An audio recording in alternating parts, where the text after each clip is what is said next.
లోకా సమస్త సుఖినో భవంతు. సర్వే జన సుఖినో భవంతు. గురుదేవులు శ్రీ శ్రీ నాగేశ్వర మహర్షి గారు సుఖినో భవంతు. గురుదేవులు శ్రీ శ్రీ వేదాద్రి మహర్షి గారు సుఖినో భవంతు. ఈరోజు ఇక్కడ ఈ సత్సంగాన్ని వినడానికి వచ్చిన సభ్యులందరూ, యూట్యూబ్ వీక్షకులందరూ సుఖినో భవంతు.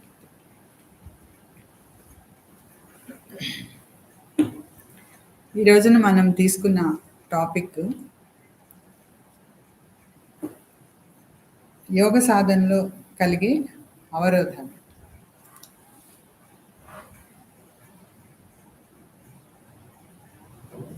లేదా ధ్యాన సాధనలో కలిగే అవరోధాలు. అసలు మనం ధ్యానం ఎందుకు చేయాలి?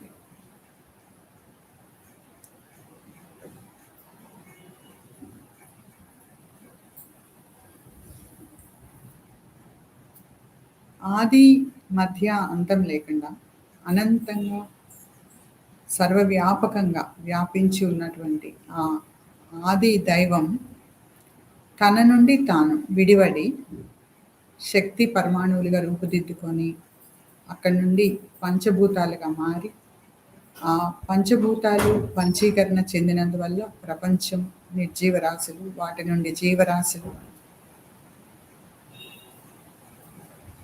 క్రిమి కీటకాలు మొదలుకొని జలచరాలు, పాకే జీవులు, ఎగిరే పక్షి జాతులు, ఆ తర్వాత నాలుగు కాళ్ళ మీద తిరిగాడే జంతువులు, ఇన్ని రకాలుగా రూపాంతరం తనకి తాను చెందుతూ ఫైనల్గా మనిషిగా ఆవిర్భవించడం జరిగింది. ఇదంతా జరగడానికి కొన్ని వందల కోట్ల సంవత్సరాలు జరిగింది. అయితే మానవుడు వచ్చిన తర్వాత మానవుడిలో శారీరకంగా ఇంకా డెవలప్ అవ్వాల్సింది ఏం లేదు. చాలా పర్ఫెక్ట్గా అతని ఫిజికల్ బాడీ నిర్మాణం అంతా జరిగిపోయింది. ఇంకా డెవలప్ అవ్వాల్సింది ఏంటంటే బుద్ధి, మనస్సు. సో మనిషి వచ్చిన తర్వాత అతడికి మనస్సు ఏర్పడింది.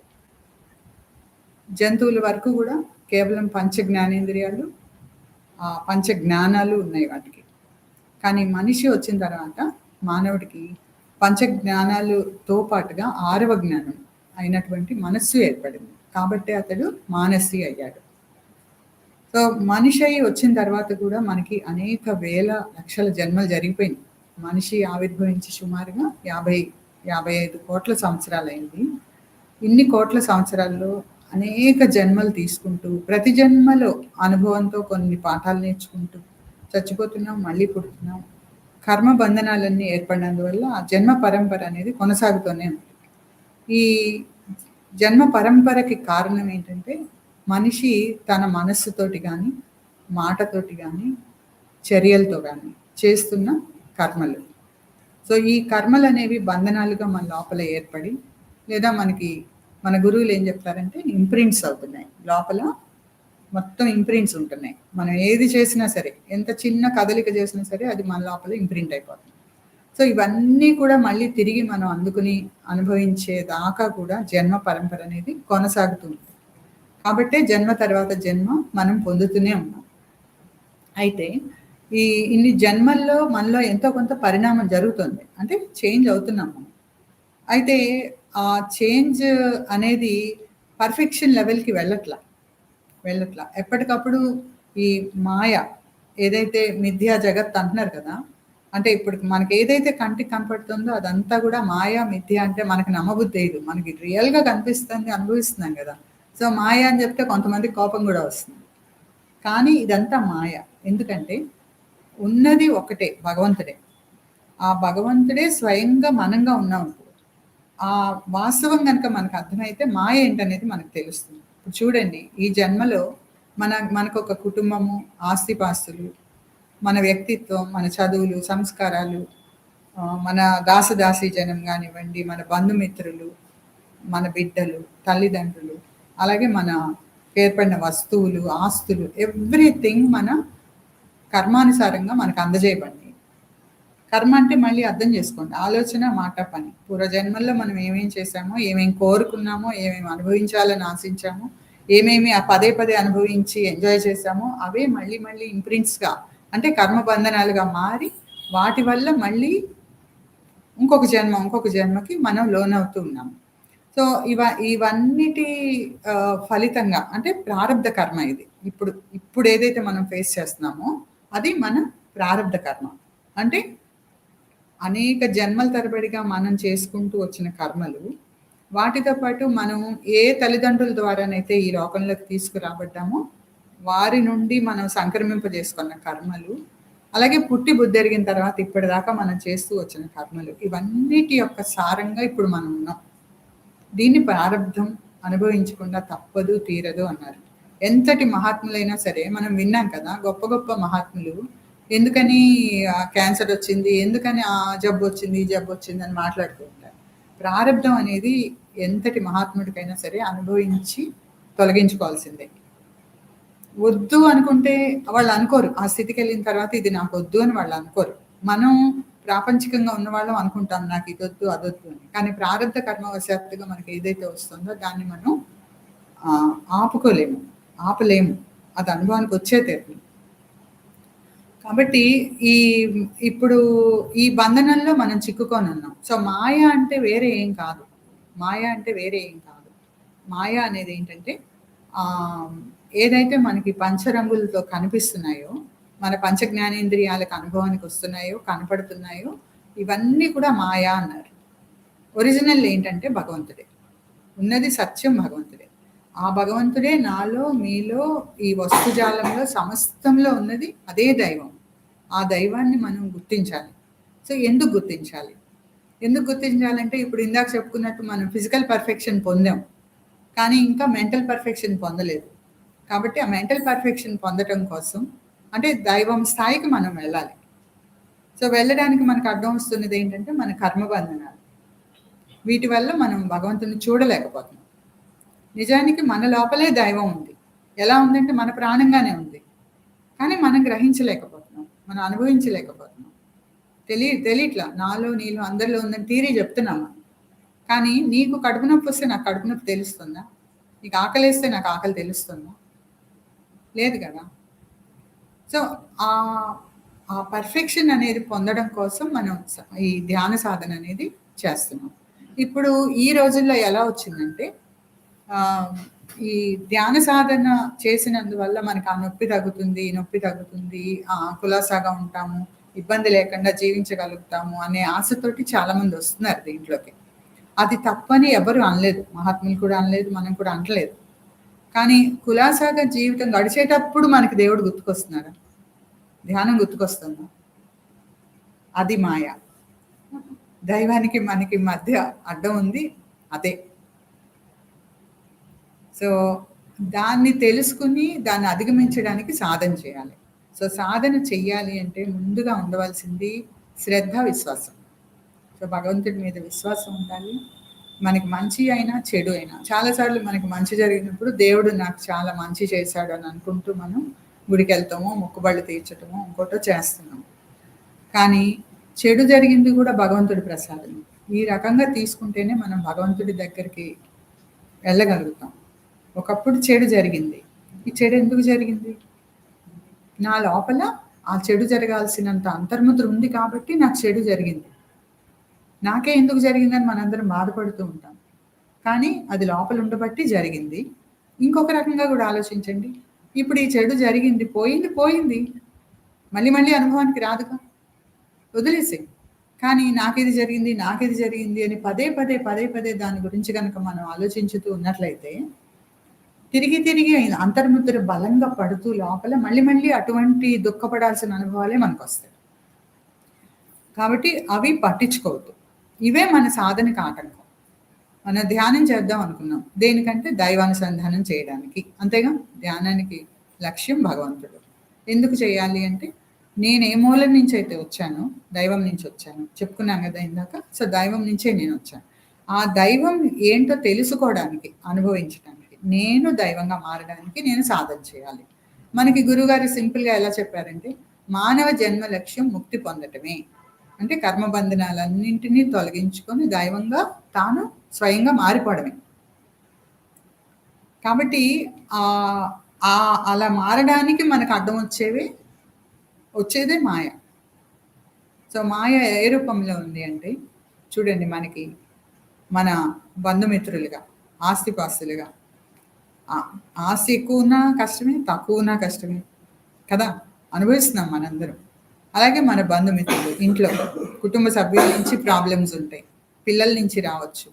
జీవన భాగస్వామి నుంచి ప్రాబ్లమ్ రావచ్చు. తల్లిదండ్రుల నుంచి రావచ్చు కొంతమందికి. కదా!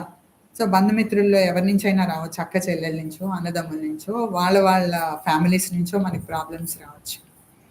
అలాగే ఆర్థిక సమస్యలు రావచ్చు. అద్ తర్వాత ఆహ్, సమాజం నుంచి ప్రాబ్లమ్స్ రావచ్చు. బయట వ్యక్తులతో తగాదాలు, శత్రుత్వాలు ఇలా రావచ్చు. సో, ఇవన్నీ కూడా మాయే. మాయే.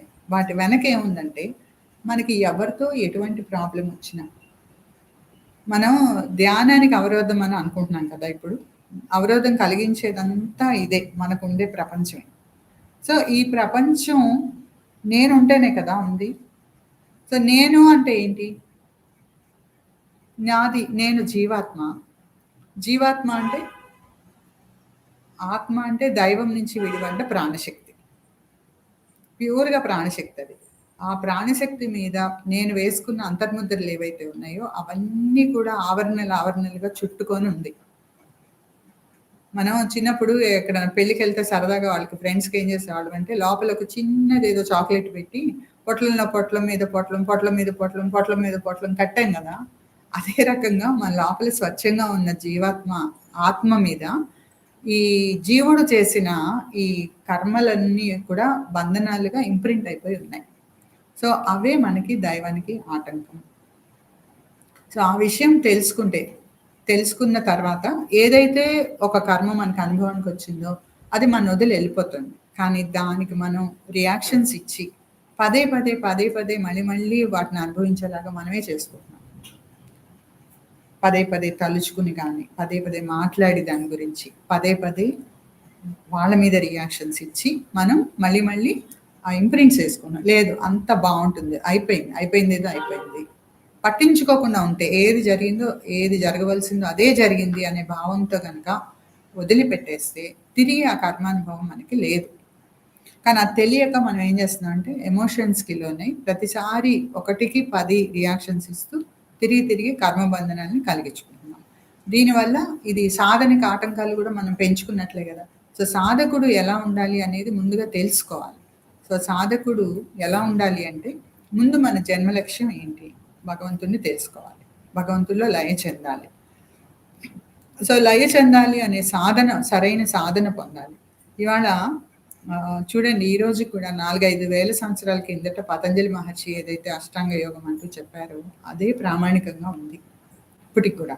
కానీ దురదృష్టవశాత్తు చాలామంది అదృష్టవశాత్తో, దురదృష్టవశాత్తో మనం తేల్చలేమనుకోండి.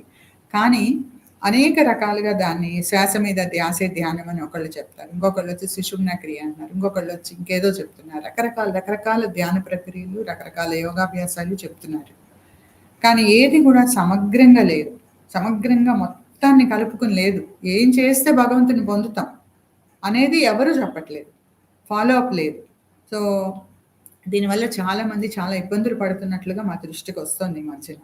బట్ నేను ఇలాగ ఇవన్నీ తెలుసుకుంటున్న కొద్దీ మనం ఎంత అదృష్టవంతులం. ఈ శివసిద్ధి కుండలిని యోగాభ్యాసంలోకి వచ్చిన వారు ఎంత అదృష్టవంతులంటే, మనం ఎటువంటి ఇబ్బంది లేకుండా, కన్‌ఫ్యూజన్ లేకుండా ఒక పర్ఫెక్ట్ ఇంటిగ్రల్ అంటారు కదా! సంపూర్ణమైన యోగాభ్యాసం పతంజలి మహర్షి ఏదైతే ఇచ్చారో, దానిని ఈరోజు ఆధునిక మానవుడికి సూట్ అయ్యేలాగా ఆహ్, ఆహ్, యోగా యోగా ఎక్సర్‌సైజెస్ కానివ్వండి, రిలాక్సేషన్ కానివ్వండి, అలాగే ధ్యానాలు కానివ్వండి, కుండలిని ధ్యానము, అలాగే మనకి ఆత్మ విశ్లేషణ ఏదైతే భగవంతుడి దగ్గరికి ఏ రకంగా మనం వెళ్ళాలి, కారణ ఫలితం గురించిన అవగాహన, అటునుంచి మనని మనం ప్యూరిఫై చేసుకోవటం, ఆత్మ విశ్లేషణ ఇవన్నీ కూడా అలాగే బ్రహ్మం భగవంతుడు ఎలా ఉన్నాడు ఇవన్నీ మనకందరికీ అర్థమయ్యే విధానంలో వ్యవహారిక భాషలో చెప్పడం జరిగింది.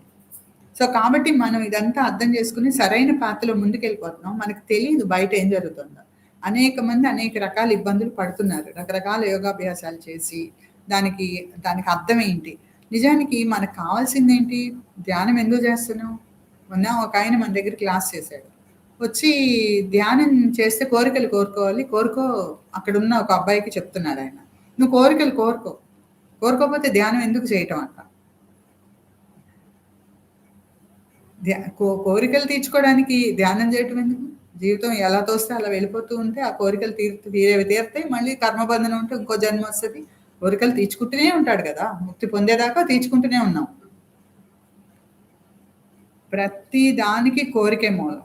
మీకు కోపం వచ్చినా, మీకు చింత కలిగినా, మీరు ఏ ఇబ్బందన్నా పడండి. దానికి మూలం ఏంటంటే ఎక్స్‌పెక్టేషన్. కోరిక. ఇలా ఉండాలి, అలా ఉండాలని మనం కోరిన కోరికలే మనకి దుఃఖానికి కారణం అవుతున్నాయి. సో, సాధనకు కూడా ఇవే అడ్డం వస్తున్నాయి. మనం చాలామంది నేను చూస్తా. ఒక టైంలో ధ్యానం అనేది మనకు పెద్ద ఇంపార్టెంట్‌గా అనిపించక దాన్ని వెక్కిరించి వేళాకోళం చేశారు కొంతమంది. మేము చేసేటప్పుడు చేశారు. వాళ్ళు ఈ రోజున ధ్యాన సాధన చేయాలంటే వాళ్ళ వల్ల కావట్లేదు. కూర్చోలేకపోతున్నారు. కారణ ఫలిత సిద్ధాంతం అంత ఖచ్చితంగా పనిచేస్తుంది. సో, నువ్వు జ్ఞానం పొందిన వాళ్ళని ఎప్పుడైనా సరే, జ్ఞానం పొందే మార్గంలో ఉన్న వాళ్ళని గనక వేళాకోళం ఎగతాళి చేస్తే ధ్యానాలు ఎప్పటికీ కుదరవు. తెలుసుకోవట్లేదు. రకరకాల క్రిటిసిజం, నోరుంది గదా అని ఇష్టం వచ్చినట్టు మాట్లాడటం, ఇష్టం వచ్చినట్టు విమర్శించటం, ప్రతిదాన్ని చేసేస్తున్నారు. అందరూ చేస్తున్నారు. ఒకళ్ళని నేను అనను. కానీ దాని ఫలితం వాళ్ళు అనుభవిస్తున్నారు. మనశ్శాంతి లేక, మనశ్శాంతికి మార్గం ధ్యానం అని తెలిసినా ధ్యానం కుదరక రకరకాలుగా డైవర్ట్ అయిపోతున్నారు. సో, ధ్యానం ఎందుకు చేస్తామంటే దైవానుసంధానం చేయడానికి చేస్తాము. దైవంగా మనం మారిపోవడానికి చేస్తాము. దానికి అడ్డొచ్చేది ఏంటంటే మనలో ఉండే అంతర్ముద్రలే. మనలో మనం చేస్తున్న పనులు, మాటలు, ఆలోచనలు వాటి తాలూకు అంతర్ముద్రలు. సో, ఇవన్నిటిని తొలగించుకుంటేనే ముక్తి. సో, దైవాన్ని దర్శించేది అప్పుడే. గుడికెళ్ళి విగ్రహాన్ని చూడటం దైవ దర్శనం కాదు. దైవాన్ని మన కంటికి కనపడుతున్న ప్రతి వస్తువులో, ప్రతి జీవిలో, ప్రతి సంఘటనలో దైవాన్ని చూస్తూ దాన్ని రియలైజ్ చేసుకోవాలి. అంటే అందులో ఉన్నదే నాలో కూడా ఉన్నది. అది మనకి అనుభవంగా, ప్రత్యక్ష అనుభవంగా రావాలి. అది ఆత్మ సాక్షాత్కారం. థియరిటికల్‌గా నేను ఎన్నైనా చెప్పొచ్చు. అది కాదు. ఆత్మ సాక్షాత్కారం అంటే అవతల వ్యక్తి లోపల ఏం జరుగుతుందో నాకు తెలియాలి. ఒక్క వ్యక్తిని కాదు, ఎక్కడ మనం ఫోకస్ చేస్తే అక్కడ ప్రతి విషయం మనకు అర్థం కావాలి. వాళ్ళలోకి మనం వెళ్ళగలగాలి. ఒక చిన్న ఉదాహరణ చెప్తా. రామకృష్ణ పరమహంస గారు ఒకసారి ఒక గార్డెన్‌కి వెళ్ళారు. అక్కడ కిందంతా గడ్డి ఉంది. ఒక ఆవు గడ్డి మేస్తా ఉంది. అప్పుడు ఆయన అబ్బబ్బా! ఎంత బావుందో ఈ గడ్డి, ఎంత బావుందో, ఎంత టేస్టీగా ఉందో అని ఎంజాయ్‌మెంట్ చేస్తున్నాడు లోపల. అప్పుడు ఆయన ఆవుతో మమేకమైన స్థితి కలిగింది ఆవును చూసినప్పుడు. తర్వాత గడ్డిని చూసాడాయన. గడ్డి అబ్బబ్బబ్బా! తొక్కేస్తుంది, తొక్కేస్తుందని దుఃఖపడిపోతుంది గడ్డి. అది కూడా ఆయన అనుభవించాడు. అది ఆత్మ సాక్షాత్కారం. దేంట్లోకైనా లోపలికెళ్ళిపోయి దాని అనుభూతి తను పొందటం అనేది అది ఆత్మ సాక్షాత్కారం. సో, మనకి చాలా లూజ్‌గా వింటున్నాం ఈ మధ్య. ప్రతి వాళ్ళు ఏదో ఒకటి చేసి కాసేపు గాల్లో లేచామంటారు. కాసేపు బయటికెళ్ళి కూర్చున్నామంటారు. తర్వాత నాకు ఆత్మ సాక్షాత్కారం అయిపోయిందంటారు. నాకు ముక్తొచ్చేసిందని కూడా చెప్తారు. నేను సిద్ధుడిని అయిపోయానంటారు. ఎవరైనా అయిన వాళ్ళు అయ్యామని చెప్పటం విన్నామా మనం? మనం చూసాం, ఇద్దరు సిద్ధగురువులను చూసాం. ఏ రోజు వాళ్ళు మేమిది పొందాము, ఇలా ఉన్నామని చెప్పలేదు వాళ్ళ నోటితో. బోధించారు అంతే మనకి. సో, ఇలాగ భ్రమల్లోకి వెళ్ళిపోతున్నారు. చాలామంది భ్రమల్లోకి వెళ్ళిపోతున్నారు. ఇంకా చాలామంది ధ్యానం చేసేటప్పుడు వాళ్ళకి అబ్స్ట్రక్షన్స్ ఈ రకంగా మనకి లౌకిక జీవితంలో నుంచి వచ్చే అబ్స్ట్రక్షన్స్ ఒకటైతే, కొంతమందికి ఏమవుతుందంటే ధ్యానం చేసినప్పుడు ఏదో దర్శనం అవుతుంది. ఏదో ఒక అనుభవం వస్తది. ఈ అనుభవాలు, దర్శనాలు నిజానికి ముక్తా? కాదుగా. ముక్తి చెందినట్టు కాదుగా. నువ్వు గాల్లో లేస్తే ముక్తొచ్చిందా? నీళ్ళలో తేలావు, ముక్తొచ్చిందా? సిద్ధులనేవి ఖచ్చితంగా ముక్తికి ఆటంకాలు, అవరోధాలు. ధ్యాన మార్గంలో అవరోధాలు సిద్ధులనేవి. కానీ వస్తాయి. వచ్చినప్పుడు మనం తట్టుకోగలగాలి. ఏదైనా ఒక సిద్ధిని ఉపయోగించాలి అంటే అది 10 మందికి మేలు చేసేది, నిస్వార్థంగా ఏది ఆశించకుండా చేయగలిగితే దాన్ని ఉపయోగించొచ్చు. కానీ వీలున్నంత వరకు ఎవరు కూడా సిద్ధులైన వాళ్ళు శక్తుల్ని ఉపయోగించరు. మన గురువుగారు ఉన్నారు. అన్ని అష్టసిద్ధులు వాళ్ళకి చేతి కింద ఉన్నా సరే, వాళ్ళు ఎప్పుడూ సిద్ధులు ఉపయోగించినట్టు కనపడలేదు కదా మనకి. కనపడలేదు. కాబట్టి ఇవన్నీ కూడా మనకి వాటి మీద ఇమాజినేషన్స్. ఇది అలా ఉంటుంది, అలా ఉంటుంది, ఆ సిద్ధి వస్తుంది, ఈ సిద్ధి వస్తుంది అని ఊహించుకోవటం. ఈ ధ్యానంలో ఉన్నప్పుడు అటువంటి భ్రమలు కలగటం. కొన్ని దర్శనాలు అవుతాయి, మంచి దర్శనాలే అవుతాయి. కొంతమంది రంగులు కనపడ్డాయి అంటారు, కొంతమంది అమ్మవారు కనపడింది అంటారు, కొంతమంది శివుడు కనపడ్డారు, లేకపోతే శివుడి కన్ను కనపడింది. ఇలా రకరకాలు చెప్తారు. ఏదన్నా కనపడినివ్వండి. దాన్ని ఏమన్నారంటే గురువుగారు, మనకి నిద్రపోయినప్పుడు ఎట్లాగైతే కళలు వస్తున్నాయో, ఇంతకు ముందు మాట్లాడినవో, విన్నవో, మనం అనుభవించినవో మన లోపల ఇంప్రింట్స్ ఉంటాయి. అవి ఒక పర్టికులర్ ఫ్రీక్వెన్సీలో మన మైండ్ వెళ్ళినప్పుడు అవి స్వప్నావస్థగా బయటకు వస్తాయి, స్వప్నాలు. అదే రకంగా మనం ధ్యానావస్థలో కొన్ని ఫ్రీక్వెన్సీస్ టచ్ చేసినప్పుడు చిత్కళలు అన్నారు వాటిని. ఆ లోపల నుండి అవి మనకి దృశ్యాలుగాను, అనుభవాలుగాను పైకి వస్తాయి. ఇవి చూసి భ్రమపడి నేనేదో అయిపోయాను అనుకొని ఇంక అక్కడితో వాళ్ళ ఆధ్యాత్మిక ప్రగతి అనే దానికి కామాలు, ఫుల్ స్టాప్లు పెట్టేసుకుంటున్నారు. సో అవి పట్టించుకోవద్దు. ఎటువంటివి కనపడినా సరే, ఇది ముక్త? క్వశ్చన్ ఒకటే వేసుకోండి, ఇది ముక్త? సాధన చేసేది దేనికి? ముక్తి కోసమే కదా. కాబట్టి ఏదైతే మనకు కలిగిందో అది మంచిదా కాదా? ప్రోగ్రెషన్లో కొన్ని సైన్స్ మంచి, కొన్ని దర్శనాలు కనపడితే మంచిదే. ఇప్పుడు మహాత్ముడు ఎవరైనా దర్శనం ఇచ్చాడు అనుకోండి, మహాత్ముల దర్శనం అనేది వాళ్ళ అనుగ్రహం ఉంటేనే కలుగుతుంది మనకి. మనం కోరుకుంటే వాళ్ళు వచ్చి కనిపించడం కాదు. సో వాళ్ళ అనుగ్రహం ఉందని అర్థం చేసుకోండి. అనుగ్రహం ఉందంటే వాళ్ళు కనపడ్డారంటే మన సాధనం సరైన దశలో వెళ్తున్నట్టు కదా.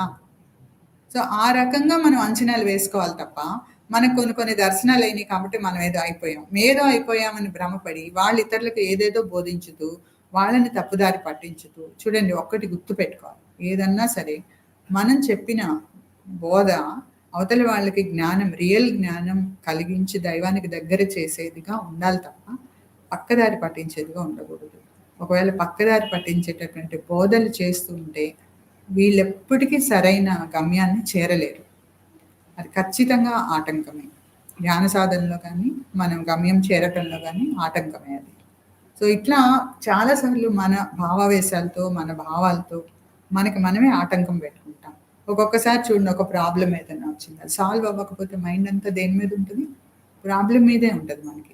అంటే ఏంటి, ఇంకా మీ మైండ్ ఎటువైపుకి వెళ్ళట్లా, దేని మీదకి ప్రోగ్రెస్ అవ్వట్లా. సో అట్లా మనం ఒక్కొక్కసారి అటువంటి ఆటంకాలు కూడా లైఫ్లో పొందుతూ ఉంటాం. సో అది సాల్వ్ అయిపోవాలి. లేదు, ఇది సాల్వ్ అయ్యేటట్లేదు, పక్కన పెట్టేయండి, ఆలోచించొద్దు దాని గురించి.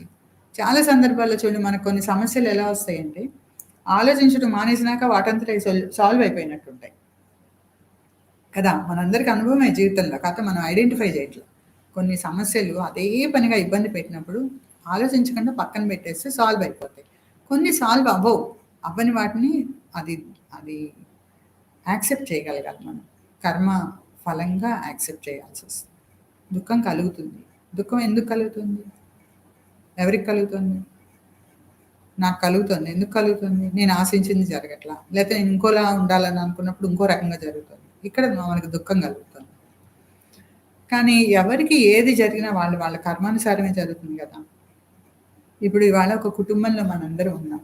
ఈ కుటుంబంలో మనందరం ఎందుకున్నామంటే ఒకళ్ళ వల్ల మరొకళ్ళు కొన్ని కర్మానుభవాలు పొందాలి కాబట్టి ఆ జీవాత్మలు లైక్ మైండెడ్గా ఉన్నవన్నీ ఒక చోటకి చేరి ఒక కుటుంబంగా ఏర్పడింది.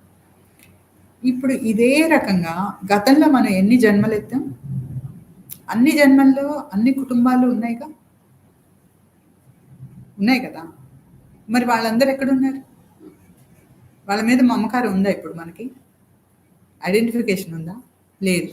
కానీ ఇప్పుడున్న వాళ్ళ మీద మాత్రం విపరీతమైన మమకారము, విపరీతమైన పొసెసివ్నెస్, నాది అనే మమకారము, ఇవి ఎక్కువగా ఉంటున్నాయి మనకి. అది అవసరం లేదు. సోల్ ట్రావెల్లో ఎవరు ఎటువంటి అనుభవాలు పొందాలో అటువంటి అనుభవాలు వాళ్ళ కర్మానుసారంగా వాళ్ళు పొందుతారు. థింగ్ ఏంటంటే, నువ్వు నీ కర్మ ప్రకారం ఇది పొందావు, నీ కర్మను అనొద్దు. సానుభూతిగా చూడండి. వాళ్ళకి ఏం సపోర్ట్ ఇవ్వాలో, మానసికంగా, శారీరకంగా ఏమి సపోర్ట్ ఇవ్వాలో ఆ సపోర్ట్ ఇవ్వండి. ధైర్యంగా ఉండండి. ఎందుకంటే మనం ఏం చేయలేము ఇంకా కదా. ఇంకొకళ్ళ కర్మ మనం ఏం తగ్గించలేము, తీసేయలేము. ఓన్లీ థింగ్ ప్రే చేయగలం. భగవంతుడా వాళ్ళకి ఎక్కువ దుఃఖం లేకుండా అనుగ్రహించాలని చెప్పి ప్రార్థన చేయగలం, అంతవరకే. బ్లెస్సింగ్ ఇవ్వగలం. మనం ఈ సిస్టంలో ఉన్నాం కాబట్టి అందరికీ సుఖంగా ఉండాలి, వాళ్ళు ఆరోగ్యంగా ఉండాలి, బాగుండాలి, దీర్ఘాయుష్తో ఉండాలని బ్లెస్సింగ్ ఇవ్వగలం. ఆ బ్లెస్సింగ్ ఇస్తాం. ఎంతవరకు పనిచేస్తుంది అనేది మళ్ళీ అవతల వాళ్ళ కర్మానుసారంగా ఉంటుంది కదా. కొంత హెల్ప్ అవుతుంది, వాళ్ళు ఎక్కువ సఫర్ అవ్వకుండా కొంతవరకు హెల్ప్ అవుతుంది. కానీ పూర్తిగా వాళ్ళ కర్మని తీసేసేయటం అనేది మన వల్ల కాదు. కాబట్టి ఏది చేయాలో అది ధైర్యంగా వాళ్ళకి సపోర్ట్ ఇస్తూ, వాళ్ళు కూడా ముందుకెళ్ళటానికి సహకరించాలి. అంతే. సో, ఆధ్యాత్మిక మార్గంలో ఆహ్, వచ్చే అవరోధాలు కొన్ని గురించి తెలుసుకున్నాము. కానీ ఎవరి జీవితంలో వాళ్ళకి ఎటువంటి అవరోధాలొస్తాయనేది అందరికీ అనుభవమే. ఇప్పుడు మన దగ్గర మన సభ్యులు చాలామందున్నారు. మనందరికీ తెలుసు కదా! ధ్యానానికి వద్దాం అనుకోగానే ఒక అబ్‌స్ట్రక్షన్ వస్తది. ఇంట్లో గెస్ట్‌లెవరో వచ్చారు బయటికెళ్ళటానికి. ఏం జేయాలి? సమస్య. వాళ్ళని ఎళ్ళిపోమనలేము. మనం అటెండ్ అవ్వకుండా ఉండలేము. తప్పదు. తప్పదు అటెండ్ అవ్వాలి. సో, ధ్యానం చేయాలి అనే కోరిక గనక నిజంగా మనకి పర్ఫెక్ట్‌గా ఉన్నట్లయితే ఎట్టి పరిస్థితుల్లో ఈ పూట ధ్యానం నేను చేస్తాను అని నిర్ణయించుకొని మనం చేసుకోగలుగుతాం. ఇప్పుడు బయటికెళ్ళి సత్సంగంలో పార్టిసిపేట్ చేయలేకపోయాం. మంచిది. ఇంట్లో చేసుకోవచ్చుగా. వాళ్ళు ఎళ్ళిపోయిన తర్వాత అంతా ఖాళీనే కదా! కానీ సీరియల్ టైమ్ అయిపోయిందని సీరియల్ చూస్తాం. అలా కాకుండా ఈ పూట ధ్యానం అయిపోవాలి. ఆ ధ్యానం చేసిన తర్వాత మిగిలిన పనులు. సో, సీరియల్ చూస్తాను అని అనుకున్నామంటే మనకి అబ్సెసివ్ టెండెన్సీస్‌లోకి వెళ్ళిపోయాం. ఇలాంటి అలవాట్లు మనకి చాలా మందికున్నాయి. సో, ఆ అలవాట్లు చాలా సార్లు మా గురువుగారు ఏమంటారంటే, మనిషి ఎప్పుడు గూడా తన జ్ఞానంతో కంటే అలవాటుతో ఎక్కువ నడపబడుతున్నాడు.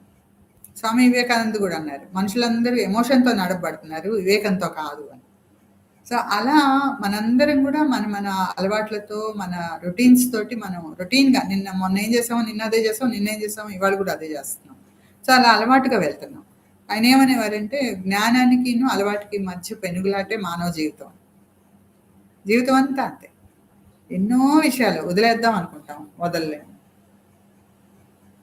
సో, భగవంతుడు విషయానికొస్తే ధ్యాన సాధన గాని, భగవంతుడికి గాని ప్రయారిటీ దానికిస్తే తప్ప మనం చేయలేని పరిస్థితి ఉంటుంది. ఎందుకంటే భగవంతుడు అద్వితీయుడు. అంటే తను ఇంకొక దానికి తక్కువ అనే భావం మనలో గనుక ఉన్నట్లయితే మనకు చిక్కడు.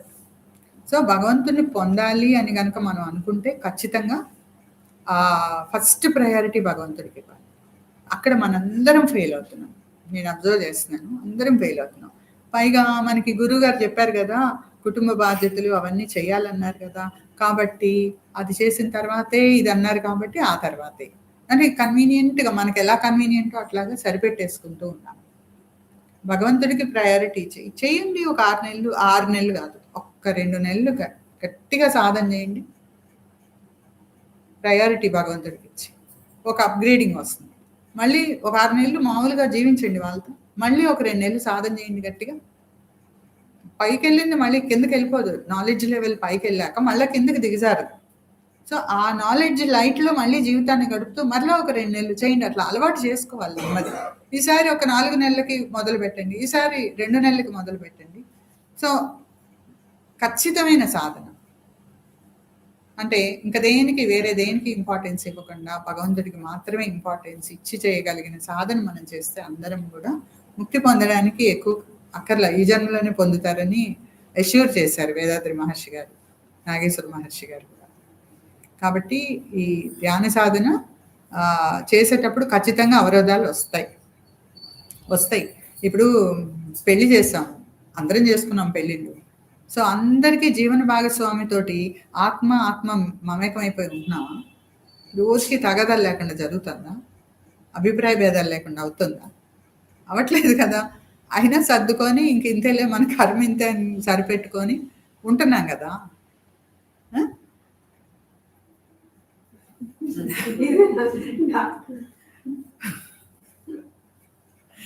కాబట్టి అలాగే ఈ దైవ సాధనలో కూడా దైవం ఏదైతే మనకిచ్చిందో దాన్ని యాక్సెప్ట్ చేసి వదిలేయాలి. ఒక పద్ధతి ప్రకారం మనకి ఇక్కడ మన గురువుగారు టీచ్ చేసిన విధానంలో గనుక మనం ప్రాక్టీస్ చేస్తూ ఉంటే క్రమంగా ప్రతిదాన్ని యాక్సెప్ట్ చేసే మనస్తత్వాన్ని మనం డెవలప్ చేసుకోగలుగుతాం. సరిపెట్టుకోవడం కాదు. ప్రతిదీ జస్టిఫై చేసుకుంటూ ఉంటారు చాలామంది. ధ్యానం ఎందుకు చేయలేదంటే, ఈ కారణం వల్ల చేయలేదు, ఆ కారణం వల్ల చేయలేదు, ఫలానా వాళ్ళు వచ్చారు కాబట్టి చేయలేదు. ఇయన్నీ చాలా సార్లు చెప్తాం మనం. ఇయన్నీ విన్న తర్వాత ఇప్పుడు కొత్తదనం మాకేం కనిపించదు. అనేక మంది దగ్గర ఇవన్నీ విన్నాం గదా! ఎవరైనా వచ్చి చాలా అపురూపంగా మాకిలా అయిందండి, అలా అయిందండి, అందుకని రాలేకపోయానండి అని మీరు అంటారు. అది నాకు కొత్తగా అనిపించదు. ఎందుకంటే వందల మంది దగ్గర మేము ఇది వినున్నాం. వందల మందికి కూడా ఇవే అడ్డం వస్తాయి. ఏంటయి? సాంసారికమైన బంధనాలు, లేపోతే వాళ్ళు బయట నుంచి ఆహ్, అదే వేరే వాళ్ళు మనకి కల్పించే ఇబ్బందులో, లేకపోతే మన ఇంట్లోనే మన వాళ్ళు కల్పించే ఇబ్బందులో ఏవో ఉంటాయి. ప్రతి వాళ్ళకి ఉంటాయి. ప్రతి మనిషికి ఒక కథ ఉంటది. కాబట్టి అవి కామనే. అందరికీ కామనే. సో, వాటిల్లోకెళ్ళకుండా దైవానికి ప్రయారిటీ ఇవ్వటానికి వెళ్తే గనక ఖచ్చితంగా భగవంతుడికి మనం దగ్గరవ్వటానికి అవకాశం ఉంటుంది. ఖచ్చితంగా ఉంటుంది. సుఖినో భవంతు. థ్యాంక్ యూ అమ్మా. సుఖినో భవంతు.